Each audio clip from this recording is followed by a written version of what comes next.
ಪಾತಾಳ ವೆಂಕಟರಮಣ ಭಟ್ರ ಒಂದು ಈ ಕಾರ್ಯಕ್ರಮದಲ್ಲಿ ಪ್ರಶಸ್ತಿಯನ್ನು ಸ್ವೀಕರಿಸಿದ ನಮ್ಮ ಹಿರಿಯರು ನಮ್ಮಿಂದ ನಮ್ಗೆ ಆದರ್ಶ ವ್ಯಕ್ತಿಯಾಗಿ ನಮ್ಮೊಟ್ಟಿಗೆ ಕ್ಷೇತ್ರಕ್ಕೆ ಬಂದು ನಮ್ಮ ಎಲ್ಲ ಸಮಸ್ಯೆಗಳ ಒಟ್ಟಿಗೆ ನಾವೆಲ್ಲ ಇದ್ದೇವೆ ನಿಮ್ಮೊಟ್ಟಿಗೆ ಅಂತ ಹೇಳಿ ನಮ್ಮನ್ನು ಹುರಿದುಂಬಿಸಿದಂಥ ಹರಿಕೃಷ್ಣ ಪುನರೂರವರೇ, ಕಿನ್ನಿಗೋಳಿಯ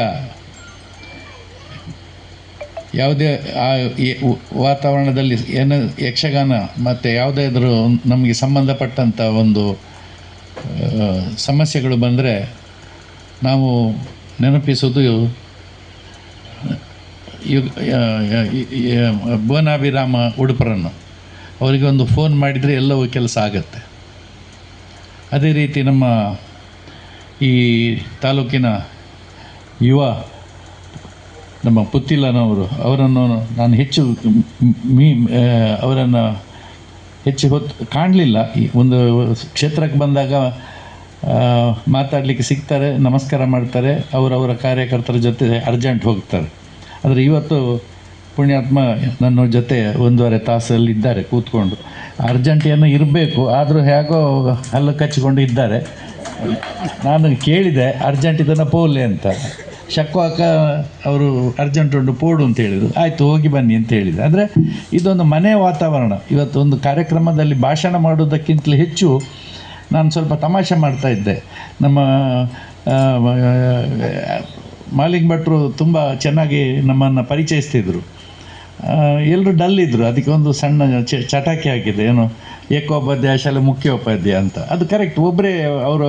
ಅಂದರೆ ಅನುಭವ, ಯಾಕೆಂದರೆ ಅದೆಲ್ಲ ಅನುಭವದಲ್ಲಿ ಬರುವಂಥದ್ದು. ಅದರಿಂದ ನಮ್ಮ ಇವರು ಇಬ್ಬರು ವಿದ್ವಾಂಸರು ನನ್ನೊಟ್ಟಿಗಿದ್ದಾರೆ. ಸೊ ಎಲ್ಲ ಪಾತಾಳದ ಮನೆ ಮಂದಿಯವರೇ, ಮತ್ತೆಲ್ಲ ಅವರ ಅಭಿಮಾನಿಗಳೇ. ಈಗ ಎಲ್ಲಿಂದ ಶುರು ಮಾಡೋದು ಪಾತಾಳರ ಬಗ್ಗೆ, ಎಲ್ಲಿಂದ ನಿಲ್ಲಿಸೋದು ಅಂತ ಹೇಳುವಂಥ ವಿಚಾರ. ನಾನು ಪಾತಾಳರನ್ನು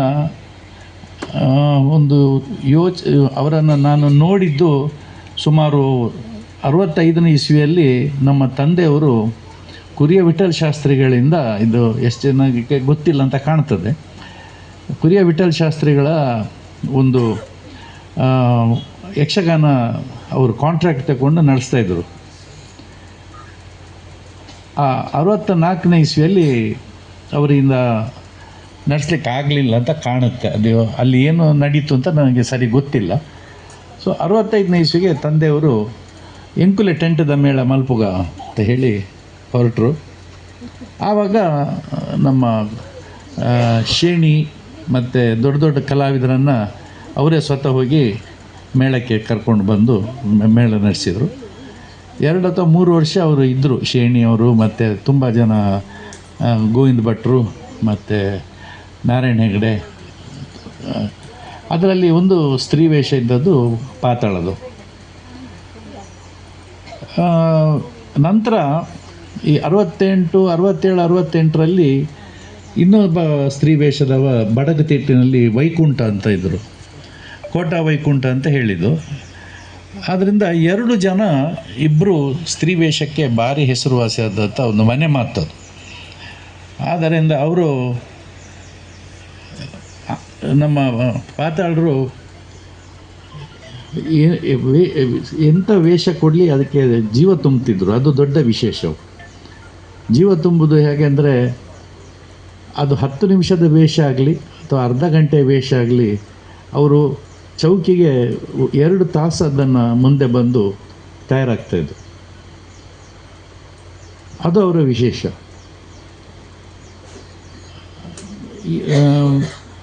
ಎಷ್ಟೋ ನಾನು ಇನ್ನೊಂದು ನೋಡಿದೆ, ನಾನು ಯೋಚನೆ ಮಾಡಿದೆ, ಅವರು ಮನೆಗೆ ಬರಬೇಕು ಅಂತಿದ್ದರೆ ಯೋಚನೆ ಮಾಡಿ 65, 70ನೇ ಇಸ್ವಿಯಲ್ಲಿ ಈ ಪರಿಸರ ಹೇಗಿರ್ಬೋದು ಅಂತ. ಉಪ್ಪಿನಂಗಡಿಯಲ್ಲಿ ಇಳಿದು ನಡ್ಕೊಂಡು ಬರಬೇಕು 5 ಕಿಲೋಮೀಟ್ರ್ 3 ಕಿಲೋಮೀಟ್ರ್. ನಡ್ಕೊಂಡು ಬಂದು ಅದು ಏರುಪೇರು, ಹೀಗೆ ಗದ್ದೆಯಲ್ಲಿ ಎಲ್ಲ ಬರಲಿಕ್ಕಿತ್ತೇನು. ಬಂದು ತಿರ್ಗಾ ರಾತ್ರಿ 6 ಗಂಟೆಗೆ ಅವರು ಚೌಕಿಗೆ ಬರಬೇಕಿತ್ತು ನಮ್ಮ ಮೇಳಕ್ಕೆ. ಅಂದರೆ ಆಗ ಆದರೆ ಅವರು ನಮಗೆ ಭಾಳ ಹೆಸರು ಬಂದಂಥದ್ದು ಒಂದು ರಂಭ ರೂಪರೇಖ. ಆಗ ಕಡತೋಕ ಅಂದರೆ ಅವರು ಸಹ ಯುವಕರು, ಅವರು ಎಲ್ಲ ಭಾಳ ತುದಿಯ ಒಂದು ಎಲ್ಲರೂ ಟೀಮ್ ಭಾಳ ಒಂದು ಹೆಸರುವಾಸಿಯಾದಂಥ ಒಂದು ಇದು. ಆವಾಗ ನಾನು 1982ನೇ ಇಸ್ವಿಯಲ್ಲಿ ನಾನು ಯಕ್ಷಗಾನದ ಜವಾಬ್ದಾರಿಯನ್ನು ತಗೊಂಡೆ. ಅಲ್ಲಿ ತನಕ ಇನ್ನೊಬ್ಬರು ನಾರಾಯಣ ಕಾಮತ್ ಅಂತ ಹೇಳಿ ಅವರು ಅದನ್ನು ನಡೆಸ್ತಾಯಿದ್ರು. 82ನೇ ಇಸ್ವಿ ನಂತರ ನಾನು ಬಂದ ಮೇಲೆ ನನಗೆ ಗೊತ್ತಾಯಿತು ಕಲಾವಿದರ ಪರಿಸ್ಥಿತಿ ಅಷ್ಟು ಹಿತ ಇಲ್ಲ ಅಂತ ಹೇಳುವಂಥದ್ದು, ಅವರನ್ನು ನಾವು ಸರಿಯಾಗಿ ನೋಡಿಕೊಳ್ಳಿಲ್ಲ ಅಂತ ಹೇಳುವಂಥದ್ದು ನನಗೆ. ಯಾಕೆಂದರೆ ನಾವು ಅದರೊಟ್ಟಿಗೆ ನಮಗೆ ಈಗ ಈಜು ಕಲಿಯೋನಿಗೆ ನೀರಿಗೆ ಇಳಿದ್ರೇ ನೀರಿನ ಬಿಸಿ ಮತ್ತು ಚಳಿ ಗೊತ್ತಾಗೋದು. ನಾವು ಇಳಿಯದೆ ನಾವು ಹಾಗೆ ಹೇಳೋದು ಹೀಗೆ ಹೇಳೋದು ಸುಲಭ. ಆದ್ದರಿಂದ ಆವಾಗ ಗೊತ್ತಾಯಿತು. ಆ ನಂತರ ನಾನು ತುಂಬ ಬದಲಾವಣೆಗಳನ್ನು ನಾನು ಮೇಳದಲ್ಲಿ ತಂದೆ. ಈಗಂತೂ ಕಲಾವಿದರು ಸ್ವರ್ಗದಲ್ಲಿದ್ದಾರೆ. ಯಾಕೆಂದರೆ 10 ನಿಮಿಷದ ವೇಷ ಆಗ್ಬೋದು, 1 ಗಂಟೆ ವೇಷ ಆಗ್ಬೋದು ಅಂತ 12 ಗಂಟೆಗೆ ಆಟ ಮುಗೀತದೆ ಏನು. ಆಮೇಲೆ ಒಳ್ಳೆ ಒಂದು ಬೆಳಿಗ್ಗೆ 6 ಗಂಟೆವರೆಗೆ ನಿದ್ದೆ ಮಾಡಲಿಕ್ಕೆ ಆಗ್ತದೆ ಏನು. ನೀವು ಕುಟ್ಟಿದ್ದು ಸರಿ ಹೊಡೀರಿ. ಪಾಪ ಅವನು ಬೆಳಿಗ್ಗೆವರೆಗೆ ಆಡಿದ ನಾವು. ಹಾಗೆ ಅಲ್ಲ, ಯೋಚನೆ ಮಾಡಿ, ಒಂದು ಕಲಾವಿದನ ಮನಸ್ಥಿತಿ, ಒಂದು ರಾತ್ರಿ ಊಟ ಕೊಡೋದಿಲ್ಲ, ಬಣ್ಣ ಹಾಕಿದರೆ ನಿದ್ದೆ ಬಿಟ್ಟರೆ ಹಸಿವು ಜಾಸ್ತಿ. ಯಾರು ಕೊಡ್ತಾರೆ 11 ಗಂಟೆ 12 ಗಂಟೆಗೆ? ಅವ್ರು 4:15 ಗಂಟೆಗೆ ಎದ್ದು ವೇಷ ಹಾಕಿ ದಿಗಣ ಹಾಕಬೇಕು. ಯಾರಾದರೂ ಅದರ ಬಗ್ಗೆ ಯೋಚನೆ ಮಾಡಿದ್ದೀರ? ಒಬ್ಬ ಹೇಳೋದು ಆ ಕಲಾವಿದ ಸರಿ ಇಲ್ಲ, ವೇಷ ಸರಿ ಇಲ್ಲ ಅಂತೇಳಿ. ಅವನ ಆಹಾರ ಮತ್ತು ಇದರ ಬಗ್ಗೆ, ಅದರ ಮೇಲೆ ಸಂತೆ, ನಿಮ್ಮ ತಂದೆ ಭಾರಿ ಸ್ಟ್ರಿಕ್ಟ್ ಇದ್ದರು, ಅಲ್ಲಿ ಸಂತೆದೆಲ್ಲ ಕಾಪಿ ಗೀಪಿ ಕುಡಿತಿರಲಿಲ್ಲ. ಆ ಪುಣ್ಯಾತ್ಮ ಎಷ್ಟು ದಿವಸ ಉಪವಾಸ ಹೋಗಿರ್ಬೋದು ಏನು. ಅಂದರೆ ನಾನು ನೀವು ಕಲ್ಪನೆ ಮಾಡಬೇಕು, ಆ ಜನ ಕಲೆಗೋಸ್ಕರ, ಕಲೆ ಮಾತೆಗೋಸ್ಕರ ಎಷ್ಟು ಜೀವನವನ್ನು ತ್ಯಾಗ ಮಾಡಿದ್ದಾರೆ ಅಂತ ಹೇಳಿ.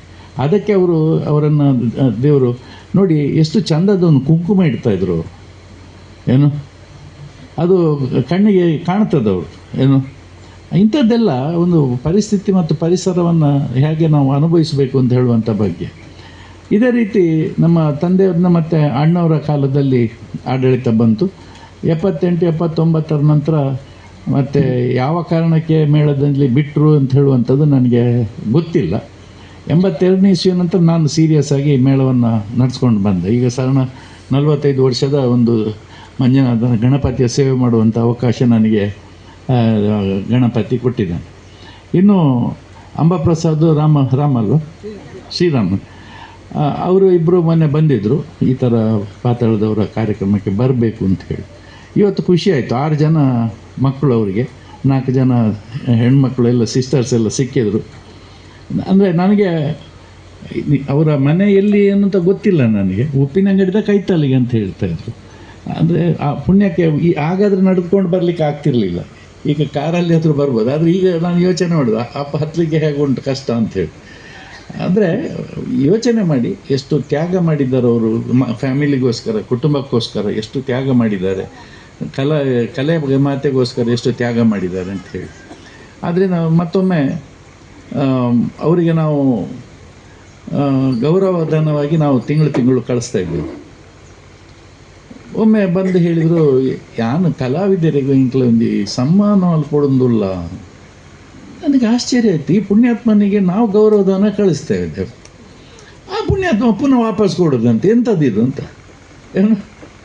ಅಂದರೆ ಯೋಚನೆ ಮಾಡೋದು ನಾವು 2 ರೀತಿ ಸಹ ಯೋಚನೆ ಮಾಡ್ಬೋದು. ನೆಗೆಟಿವ್ ಯೋಚನೆ ಮಾಡಿದರೆ ನೆಗೆಟಿವ್, ಪಾಸಿಟಿವ್ ಯೋಚನೆ ಮಾಡಿದರೆ. ಹಾಗಾದರೆ ಆ ಪುಣ್ಯಾತ್ಮ ಮನೆ ಮಕ್ಕಳಿಗೋಸ್ಕರ ಅಂತ ನಾನು ಬೇಕಾದಷ್ಟು ಮಾಡಿಟ್ಟಿದ್ದೇನೆ. ಇನ್ನು ನನ್ನ ಕಲಾವಿದರು ಏನೆಲ್ಲ ಕಷ್ಟವನ್ನು ಅನುಭವಿಸಿದ್ದಾರೆ, ಆ ರೀತಿ ಅನುಭವ ಅಂತ ಹೇಳಿ ನನ್ನ ಕಿಂಚಿತ್ತು ಕಾಣಿಕೆ ಅಂಥೇಳಿ ಅವರು, ಕಾಣಿಕೆ ಅಂತಲ್ಲ ಕಿಂಚಿತ್ತು ಪ್ರೋತ್ಸಾಹಧನ ಅಂತ ಹೇಳಿ ಅವರು ಮಾಡಿರಬೇಕು ಅಂತ ಹೇಳುವಂಥದ್ದು. ಯಾಕೆಂದರೆ ಇಲ್ಲಿಯ ಪರಿಸ್ಥಿತಿ ಮತ್ತು ಪರಿಸರ ನೋಡಿದ ಮೇಲೆ ನನಗೆ ಯಾಕೆಂದರೆ ಈಗ ತೆಂಗಿನಕಾಯಿಯಲ್ಲಿ ನಾವೆಲ್ಲ ಮಾಡೋ ನೋಡ್ತೇವೆ, ಎಡ್ಡೆ ತಾರಾಯಿ ಉಂಡಿ ಅಂತ ಹೇಳ್ತೇವೆ ನಾವು.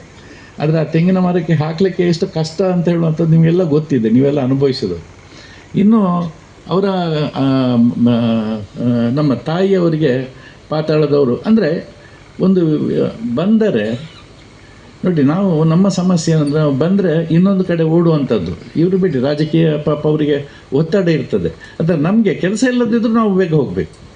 ಅವರು ಹಾಗಲ್ಲ, ಬಂದು ಕೆಳಗೆ ಹೋಗಿ ನಮ್ಮ ತಾಯಿ ಹತ್ರ ಮಾತಾಡಿ, ತಾಯಿಯವ್ರ ಹತ್ರ ಒಂದು ಅರ್ಧ ಗಂಟೆ ಮಾಡಿ ಅಲ್ಲಿ ಫಲಹಾರ ಮಾಡಿ, ಏನು ಅಲ್ಲ ಪಾತಾಳದವ್ರು ಬರ್ತೀರ ಯಾರಿಗೆ ತಿಂಡಿ ಹೆಂಚನ ಉಂಡು ಅಂತ ಕೇಳ್ತಾಯಿದ್ರು ನಮ್ಮ ತಾಯಿ. ಇದೆಲ್ಲ ಮಾಡ್ತಾಯಿದ್ರು. ದೊಡ್ಡವ್ರ ಹತ್ರ ಬಂದು ಅಲ್ಲಿ ಅಣ್ಣವ್ರು ಬಂದರೆ ಸಹ ಪಕ್ಕ ಬಿಡುವುದಿಲ್ಲ. ಅಣ್ಣವ್ರ ಹತ್ರ ಕೂರಿಸಿ ಒಂದು 5-10-15 ನಮಗೆ ಒತ್ತಡ ಇರ್ತದೆ. ಅಲ್ಲಿ ಭಕ್ತರು ಬರ್ತಾರೆ, ಮಾತಾಡಲಿಕ್ಕೆ ಜನ ಇದ್ದಾರೆ, ಏನಾದರೂ ಕೆಲಸ ಇರ್ತದೆ. ಆದರೆ ಅವರು ಬಂದರೆ ಅಣ್ಣಜಿ ಹೇಳ್ತಾರೆ, ಯಾರು ಬರ್ತಾನೆ 1/4 ಗಂಟೆ ಬಿಡ್ಪೇನು ಆರೆಗಿಂದೆ. ಅಂದರೆ ಈ ರೀತಿಯ ಒಂದು ವ್ಯಕ್ತಿತ್ವದ ಉಳ್ಳಂಥ ಒಂದು ವ್ಯಕ್ತಿ, ಅವರು ಶಕ್ತಿಯಾಗಿ ಈ ಕುಟುಂಬ ಮತ್ತು ಕಲೆಗೆ ಭಾರಿ ಇದು ಕೊಟ್ಟಿದ್ದಾರೆ, ಎಂಥದ್ದು ಬೆಂಬಲ ಕೊಟ್ಟಿದ್ದಾರೆ. ಮತ್ತು ಅವರು ತುಂಬ ಶಿಷ್ಯರನ್ನು ತಯಾರು ಮಾಡಿದ್ದಾರೆ ಅಂತ ಹೇಳುವಂಥ ವಿಚಾರ ಸಹ ಉಂಟು.